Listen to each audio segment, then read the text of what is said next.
Acne, ACNE. It took away so much from my childhood, from secondary school all the way through army, university. I was constantly visited by red dots all over my face, pain and itch every other day or so. And I tried so many different things, but sometimes it worked a little bit for a while, and more often than not, nothing changed.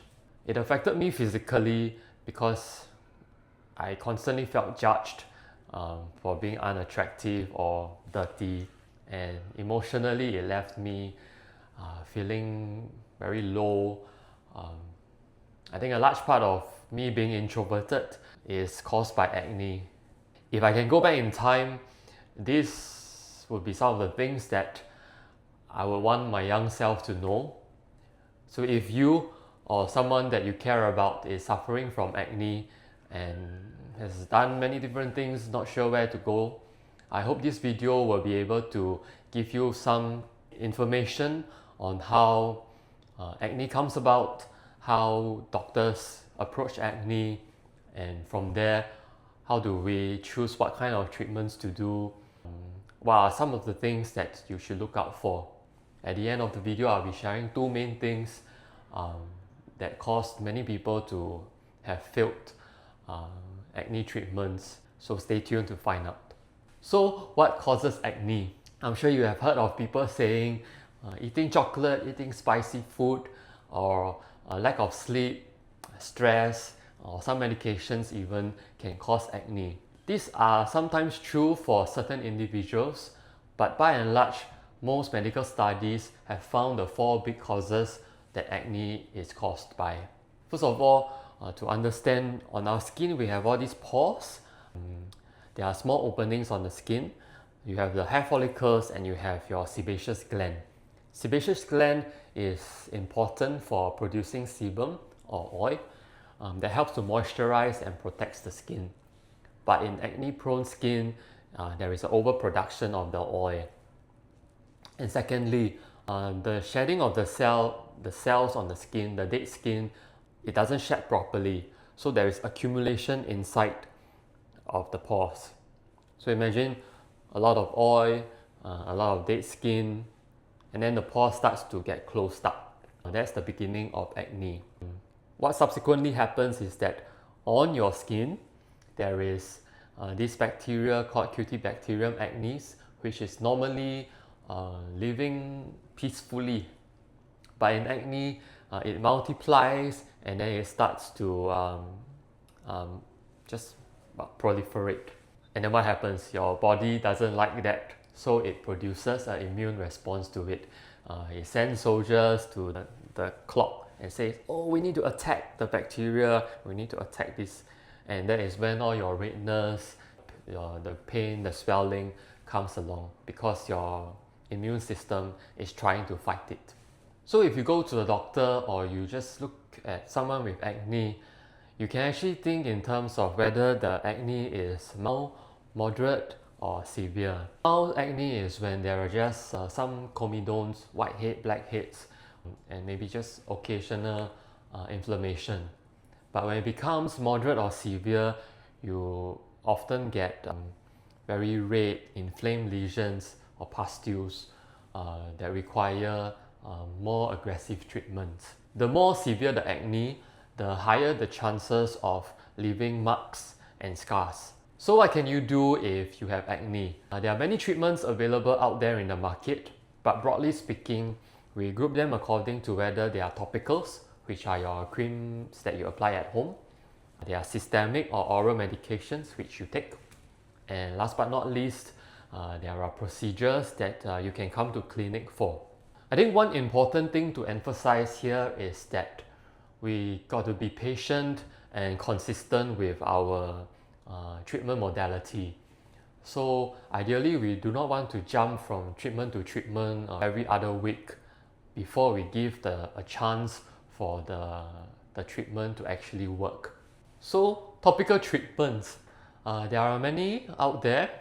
I remember when I was young, my father would bring me to Watson's and I'm standing there and he's pointing to the Oxy 10 So that actually is benzoyl peroxide. It is an antiseptic that helps to kill out the bacteria and reduce inflammation. So it works very well as one of the first line control for acne. Also, we have topical retinoids, which are like your adapalene, your tretinoin, which you can get from prescription from the doctor.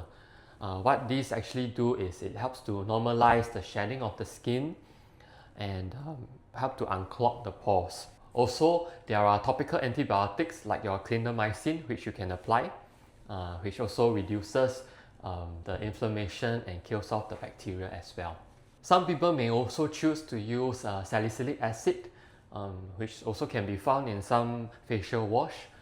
It helps to exfoliate the skin and unclog the pore. For all these topical treatments which you apply on your face, especially for benzoyl peroxide or topical retinoids, they sometimes can cause a little bit of irritation for the skin, which increases the redness and drying of the skin. So do pair it with a moisturizer and make sure you clean your face routinely with a gentle facial cleanser. So if the acne is moderate to severe or it doesn't respond well enough with the topical treatments that we have done, then sometimes we will want to move on and we want to combine with an oral treatment, which can be an oral antibiotic, hormonal treatment, or oral isotretinoin. Oral antibiotic helps to reduce the bacterial multiplication and inflammation.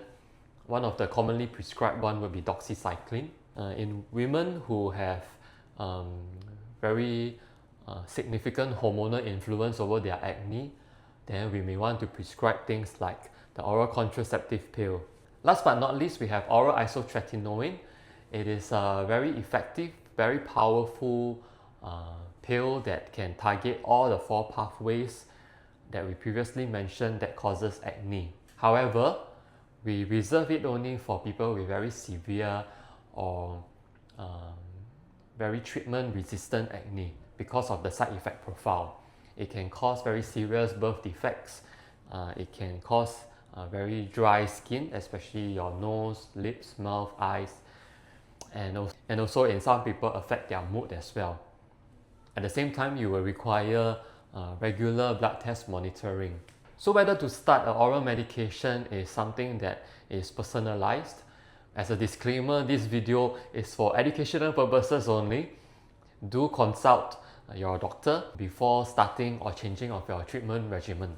So the last category of treatment methods would be what we can do in clinics. If you are someone who have very large cystic lesions, sometimes we will inject steroid into the acne itself to help flatten it and to help it to heal faster and to reduce the chance of scarring. Sometimes we do chemical peels with specifically tailored concentration of chemicals that helps to promote the shedding and helps to control the oil production. Besides that, we also do things like lasers. We do resurfacing treatments that can help to improve the scarring or help to reduce the redness that is left by the acne. So for treatment plans, we usually start with a topical, which is what you can do at home, followed by oral treatments like your antibiotics or hormonal treatments if it's not responding. And then when you come to clinic, the in-clinic procedures that we do will help to enhance the result, and all of these form a comprehensive treatment plan for the acne. So your daily routines are actually more important than you think. They can actually support the treatment or quietly sabotage the results. Some of the things that would be useful to do would be to use a gentle, mild and non-abrasive cleanser to wash your face twice daily. Use products which are non-comedogenic so that they don't clog up the pores. So what not to do? Don't squeeze it, don't pick on it, because it actually creates more inflammation on the skin, and sometimes it pushes and breaks the deeper layers, and it can result in more serious scarring or pigmentation. Try to avoid using heavy or oil-based makeup that can further clog the pores. I know sometimes we want to cover up the acne spot, so if there is a need to do that, maybe just buy a acne patch from the pharmacy and just stick on it. So before we end this video, I would like to just touch on the psychological impact of acne. Often we think of acne as something that we see on the face, on the body, but behind there, there are a lot of studies that report increased risk of depression, anxiety, and even in some people, suicidal ideation.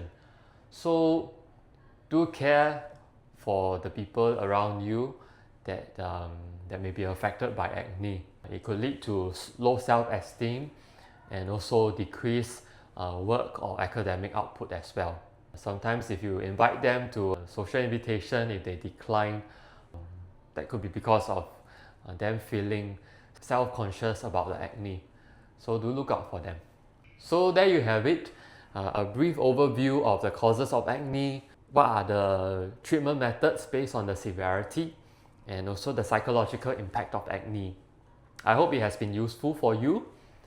Do not lose hope if you are suffering from acne. Don't let this acne cast a shadow and affect you too much, because we have science on our side. There are treatment methods that can be effective. Don't wait too long before you seek help if you do not know what to do, and definitely be consistent with the treatment plan, because sometimes it takes a while before the results come out. If you have any questions or comments, feel free to comment below. I'll reply to you, and I'll be sharing a lot more information, so do subscribe. Alright.